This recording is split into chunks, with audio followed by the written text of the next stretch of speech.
Assalamualaikum warahmatullahi wabarakatuh. Kami dari kelompok 1 akan mempresentasikan tentang dasar-dasar pendidikan Islam. Baiklah, di sini saya akan membahas tentang pengertian dan ruang lingkup pendidikan.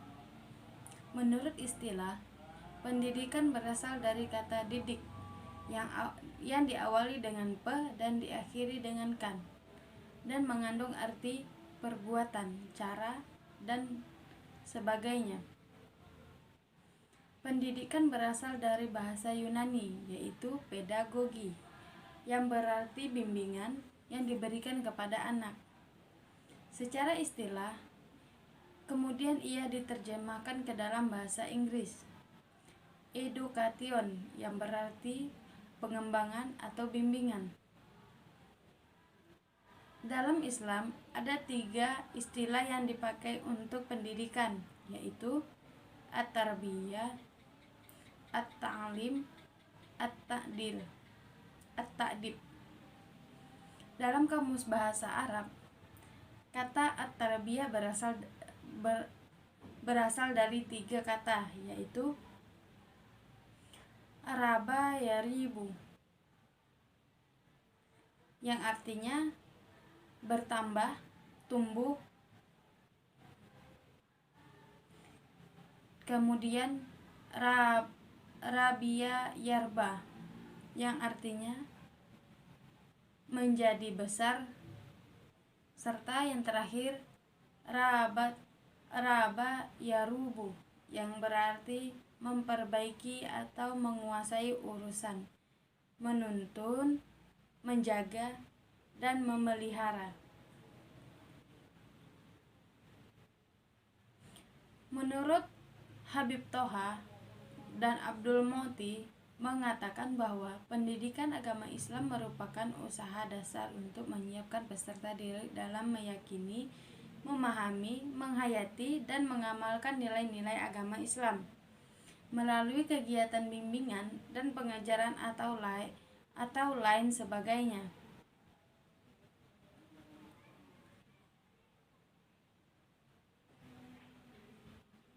Para ahli memberikan pengertian at-ta'lim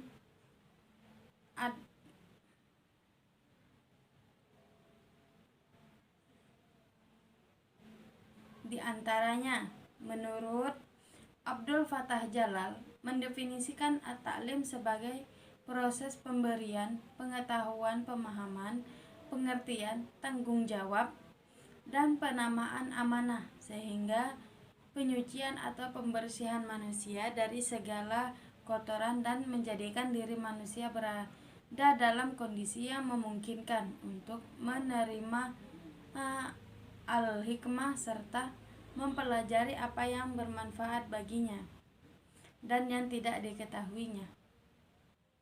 Dan menurut Rashid Ridha, at-ta'lim adalah proses transmisi sebagai ilmu pengetahuan dan pada jiwa individu tanpa adanya batasan dan ketentuan tertentu.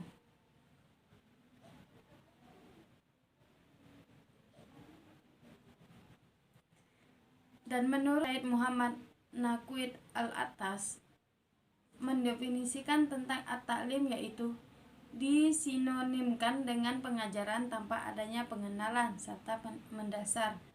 Namun bila at-ta'lim disinonimkan dengan at-tarbiyah, at-ta'lim mempunyai artian pengenalan tanpa segala sesuatu dalam sebuah sistem.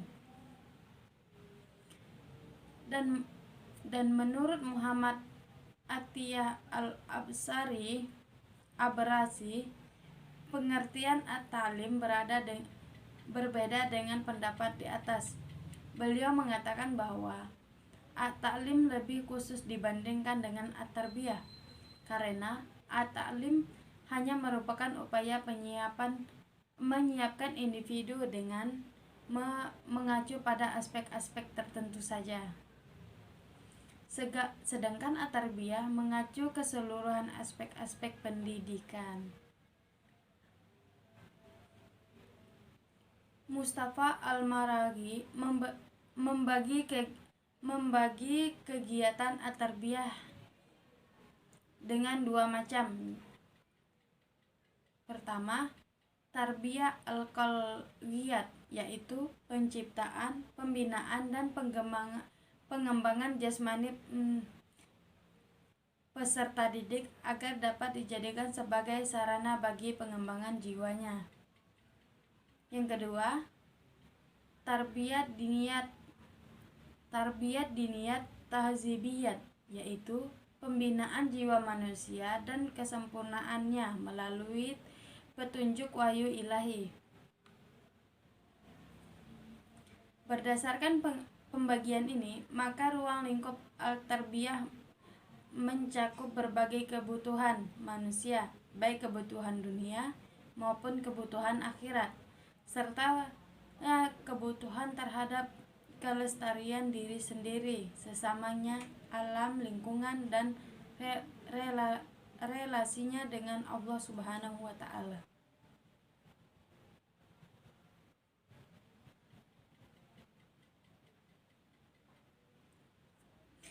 Mahmud Yunus, sebagaimana yang dikutip oleh Zuhairini dalam bukunya Sejarah Pendidikan Islam, menuliskan bahwa pendidikan Islam ada pada beberapa fase, di antaranya pendidikan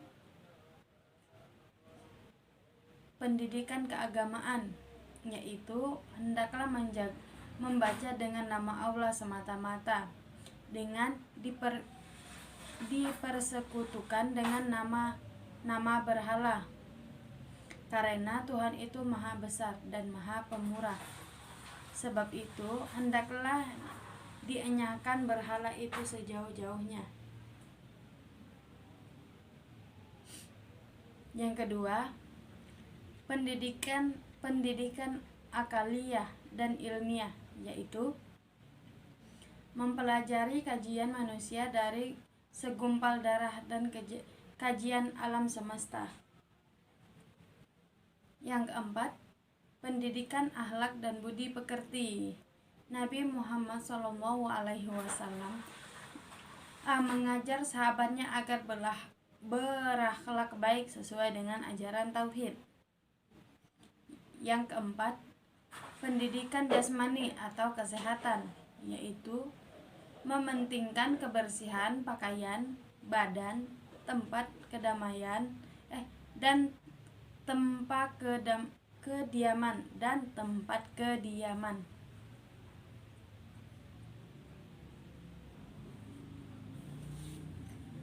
Konsepsi dasar pendidikan yang dicetuskan Nabi Muhammad SAW menurut Muhaimin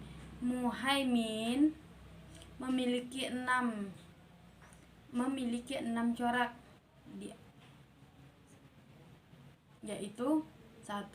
Disampaikan sebagai rahmat lil alamin, yang ruang lingkupnya tidak hanya sebatas manusia, tetapi juga makhluk biotik dan abiotik lainnya. Yang kedua, disampaikan secara universal, mencakup dimensi kehidupan apapun yang berguna untuk kegembiraan dan peringatan bagi umatnya. Yang ketiga, apa yang disampaikan merupakan kebenaran mutlak dan keotenikan kebenaran itu terus terjadi.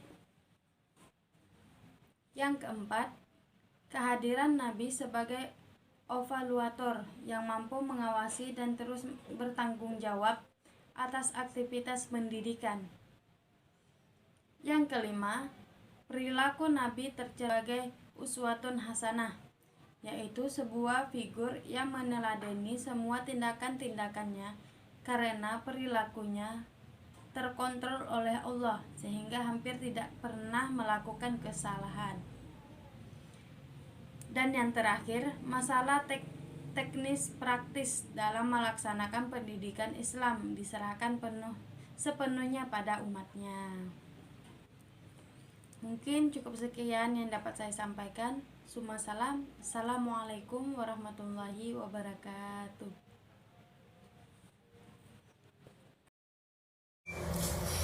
Baiklah, saya akan menjelaskan tentang keutamaan pendidikan. Dari Abu Darda radhiyallahu an berkata, saya pernah mendengar Rasulullah Shallallahu Alaihi Wasallam bersabda, barang siapa menempuh jalan untuk menuntut ilmu, maka Allah akan mudahkan jalannya ke surga. Dan para malaikat akan melebarkan sayap-sayapnya kepada para penuntut ilmu. Kemudian para penuntut ilmu akan didoakan oleh para penghuni di langit, di bumi, dan di dalam air sekalipun. Kemudian ilmu itu diwariskan oleh para nabi kepada kita semua. Nabi itu tidak mewariskan sepeser uang pun kepada kita, tapi Nabi mewariskan kepada kita ilmu pengetahuan. Nah, barang siapa yang menuntut ilmu, maka kita akan mendapatkan pahala yang besar. Saya Santul Hidayah dengan NIM 2220001.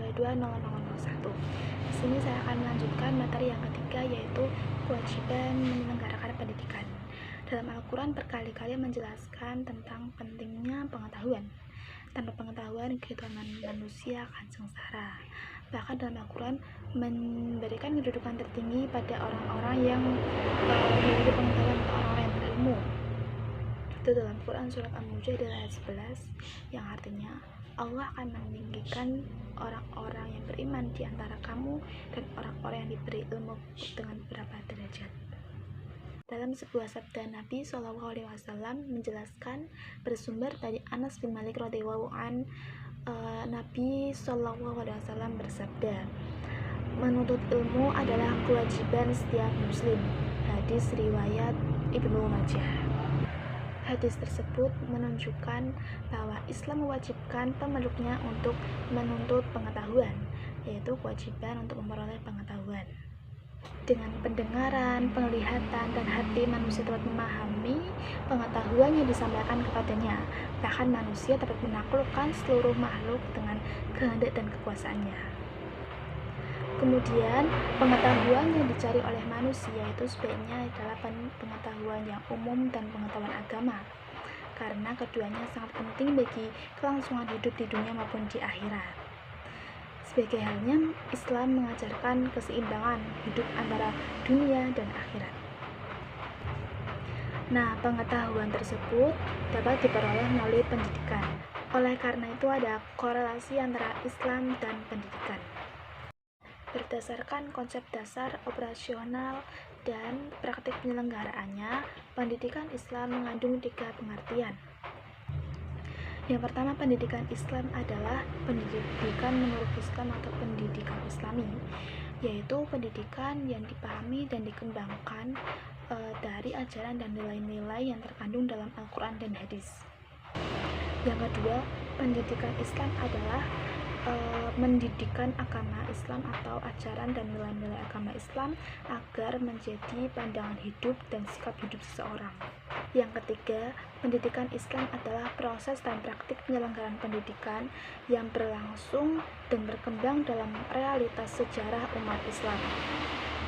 Pendidik dalam pandangan Islam secara umum adalah mendidik, yaitu mengupayakan perkembangan seluruh potensi peserta didik, baik potensi psikomotorik, potensi kognitif, dan potensi afektifnya. Potensi ini harus dikembangkan secara seimbang atau setinggi mungkin menurut ajaran Islam.